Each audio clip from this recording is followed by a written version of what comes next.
말씀 들으며 읽기.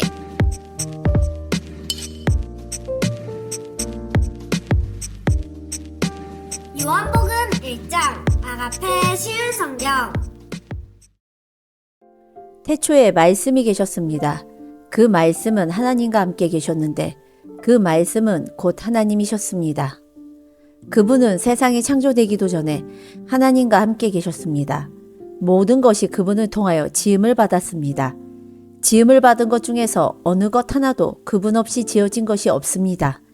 그분 안에는 생명이 있습니다. 그 생명은 세상 사람들을 비추는 빛이었습니다. 그 빛이 어둠 속에서 빛을 발했지만 어두움은 그 빛을 깨닫지 못했습니다. 하나님께로부터 보냄을 받은 요한이라는 사람이 있었습니다. 요한은 그 빛에 대해 증언하여 자기를 통해 모든 사람들이 믿음을 얻도록 하기 위해 보냄을 받은 사람입니다.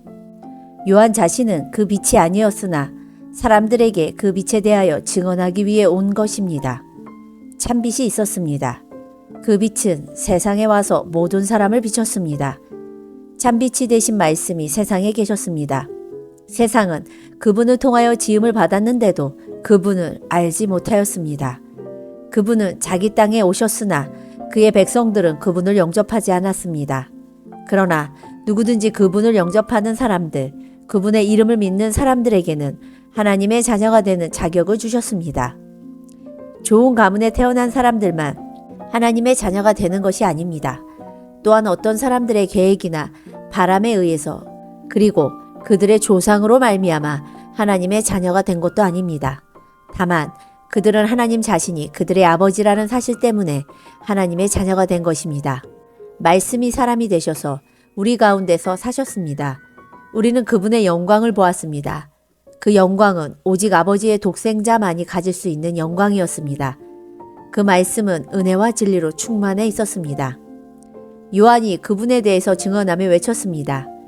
내가 전에 내 뒤에 오시는 분이 계시는데 그분이 나보다 더 위대하신 것은 내가 태어나기 전에 존재하셨기 때문이다 라고 말했는데 이분이 바로 내가 말한 그분이다. 그분의 충만하신 것에서 우리 모두는 넘치는 은혜를 받았습니다. 그것은 율법이 모세를 통해 주어졌지만 은혜와 진리는 예수 그리스도를 통하여 왔기 때문입니다. 지금까지 하나님을 본 사람은 아무도 없었습니다. 그러나 하나님이시며 아버지 곁에 계시던 독생자이신 분이 우리에게 하나님이 어떤 분이신지를 알려주셨습니다. 요한이 증언한 내용은 이렇습니다. 예루살렘에 사는 유대인들이 제사장과 레위인 몇 사람을 요한에게 보내어 당신은 누구십니까? 라고 묻게 했습니다. 요한은 그 질문에 거절하지 않고 대답했습니다. 그는 분명하게 말했습니다. 나는 그리스도가 아닙니다. 그러자 그 사람들이 요한에게 물었습니다. 그럼 도대체 당신은 누구십니까? 엘리야입니까? 요한이 대답했습니다. 아니요, 나는 엘리야가 아닙니다. 그러자 그 사람들이 물었습니다. 장차 오시기로 한 그 예언자입니까? 요한은 또 대답했습니다. 아닙니다. 그러자 그들이 요한에게 말하였습니다. 그렇다면 당신은 누구십니까? 우리를 보낸 사람들에게 보고해야 합니다. 대답해 주십시오. 당신은 자신을 무엇이라고 생각하십니까? 요한은 그 사람들에게 이사야 선지자의 말씀을 인용하여 대답했습니다. 나는 광야에서 주님을 위하여 길을 곱게 만들어라 하고 외치는 사람의 소리입니다. 보냄을 받은 유대 사람들 중에는 바리새인이 보낸 사람이 있었습니다. 그 사람들이 요한에게 물었습니다. 당신이 그리스도도 아니고 엘리야도 아니고 예언자도 아니라면 왜 사람들에게 세례를 줍니까? 요한이 대답했습니다. 나는 사람들에게 물로 세례를 줍니다. 그러나 여러분 가운데 여러분이 알지 못하는 한 사람이 서 계십니다.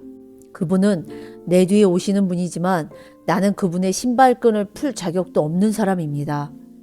이 모든 것은 요한이 세례를 주던 요단강 동편 베다니에서 일어난 일이었습니다. 다음 날 요한은 자기에게 오시는 예수님을 보고 이렇게 말했습니다. 보십시오. 세상 죄를 지고 가시는 하나님의 어린 양이십니다. 이분이 바로 내가 내 뒤에 오시지만 그분이 나보다 더 위대하신 것은 내가 태어나기 전에 존재하셨기 때문이다 라고 말했던 분입니다. 나도 이분이 누구신지를 알지 못했습니다. 그러나 내가 물로 세례를 주러 온 이유는 이분을 이스라엘 백성들에게 알리기 위해서입니다. 또 요한이 증거했습니다. 나는 성령께서 비둘기처럼 하늘로부터 내려와 그분 위에 머물러 계신 것을 보았습니다. 나 역시 그분이 그리스도이신 것을 알지 못하였습니다. 그러나 나를 보내어 물로 세례를 주라고 하신 분이 너는 그 어떤 사람에게 성령이 내려와 그 위에 머무르는 것을 보면 그 사람이 성령으로 세례를 주실 바로 그분인 줄 알아라 하고 말씀하셨습니다. 나는 그분이 하나님의 아들이신 것을 보았고 그분이 바로 하나님의 아들이라고 증언하였습니다. 그 다음 날 요한은 제자 두 사람과 함께 다시 그 자리에 서 있었습니다. 그는 예수님께서 지나가시는 것을 보고 말했습니다. 보아라, 하나님의 어린 양이시다. 제자 두 사람은 요한이 이렇게 말하는 것을 듣고 예수님을 따라갔습니다. 예수님께서는 몸을 돌려 자기를 따라오는 두 사람을 돌아보며 물으셨습니다. 원하는 것이 무엇이냐? 그들은 랍비님, 사시는 곳이 어디입니까? 라고 말했습니다.